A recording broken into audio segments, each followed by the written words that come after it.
barnaamijka dimuqraadiyeynta Puntland wuxuu ka mid yahay tiirarka asaaska oo ah maamulkayga waxay ahayd ballanqaadkii aan u ballanqaadnay dadka reer Puntland in sanadka 2019 bish ay noqoto doorasho xor ah xalaal ah.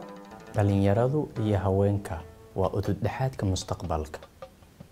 codkaygu waa muhiim waana dooran ciddii soo baxda oo iyadu si cadaalad ku soo baxdana in laga dameeyo oo loo hogaansanaado.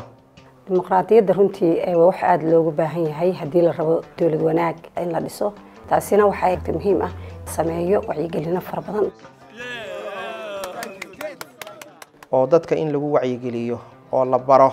dhan waxaan rabnaa dhalinyaradu in ay ku barbaaraan nidaam aan qabali ahayn. dadka ugu badan bulshooyinka Puntland waana xaweeye dhalinyarada iyo dumarka.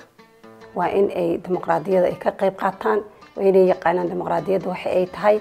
dumarku in ay codkooda wax ku helaan, inay ayahooda ka taliyaan, inay doortaan madaxdooda iyo dawladda ay rabeen, inay maaragtay waxyaalihii lagu siyaasadii lagu maamuli lahaa inay qayb ay ka noqdaan. reer Puntland iyo ummadda Soomaaliyeed oo dhan waa u baahan tahay cid ay raali ka yihiin.